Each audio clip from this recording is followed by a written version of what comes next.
On July 18th, 1920, Clennon King Jr. was born to Margaret Allegra Slater and political activist and chauffeur to Booker T. Washington, Clennon King Sr., being the first of 7 kids in a middle-class family, all of which would go to lead very successful careers. For a while, his life was just normal, apparently getting married and having kids, but King wanted to do something more and decided to get into education, earning a bachelor's degree at Tuskegee Institute and a master's degree from Case Western Reserve University, later becoming an educator from school to school during the 40s until he landed a stable teaching job in 1957 when he started teaching history at Alcorn State University. However, he was a bit of a controversial teacher, known for being a bit eccentric, apparently writing letters decrying the NAACP members as the real Uncle Toms, and allegedly attempting to soothe their inferiority complexes through integration and disrupting race relations between whites and ordinary blacks. Yeah, students were able to convince the school to let his contract lapse. 1 year later, he attempted to have his children be integrated into an all-white school, but his wife and kids fled. I have not found any more info on that part of his life. Then in the summer of that year, he attempted to enter the graduate program of History of the University of Mississippi. However, state troopers arrested him and he was committed to an asylum. His brother, attorney Shaveen Bowers King, with some additional pressure from Martin Luther King Jr., was able to get him out. In 1960, he initiated a run for president under the banner of the Independent Afro-American Party with Reginald Carter as his running mate. They ended up getting 1,485 votes in Alabama, the only state he was able to get on the ballot in. His next run for political office was in 1970, when he attempted a run for the Republican nomination for governor of Georgia. However, he did want the candidate fee to be waived for him and appealed to the Supreme Court to do so. They didn't, and as such he did not appear on the ballot, but remained in the race as a write-in candidate. Fun fact, his brother C.B. King ran for the Democratic nomination against Jimmy Carter.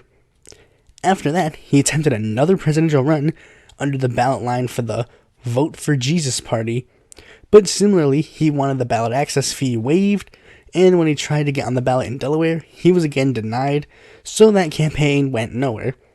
In 1974, he attempted to run for Georgia State House District against incumbent state rep John White, and got 190 votes. The next big thing he did was not electoral. You see, the night before the 1976 election, King attempted to integrate into Jimmy Carter's all-white church.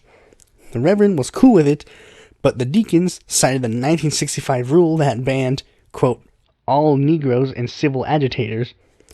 When the newspapers reported on this, they seemed to always mention the fact that King had neglected to pay child support since the 1960s. Seems not noteworthy in this particular case, but whatever. 1979 was interesting for him because, 1, he established the All Faiths Church of Divine Mission, taking up the title Reverend Rabbi and His Divine Blackness, and initiated his next runs for office when he ran for county commissioner, city commissioner, and the House of Representatives of the Georgia General Assembly around the same time. But he did get into a heap of trouble when a campaign advertisement in the Albany Journal said he was going, quote, to pay within 30 days after his election $100 in cash to each August 8th voter who punches him 3 times, which landed him in jail because that's obviously illegal. After serving his sentence, he appeared on the Republican primary ballot against Representative Webb Franklin. He got 91 votes. He initiated his next run for political office in 1993 when he ran for Metro-Dade County Commissioner 3 under the Party of God ballot line, getting 48 votes. His campaign was apparently known for overusing profanity. His last run for political office was in 1996 when he ran for Dade County Mayor, again under the Party of God ballot line.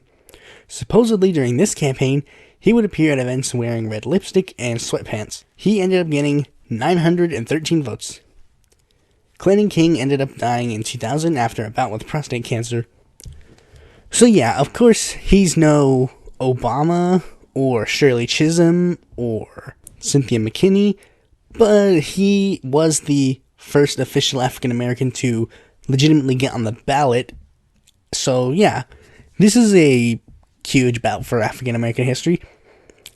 Thanks for watching this video. Be sure to like, comment, subscribe, and click that bell to be notified when a future video of mine comes out. And if you're interested in more content from me, you can go to my website or follow me on Facebook, Twitter, or Quora, or check out my articles on the Independent Political Report.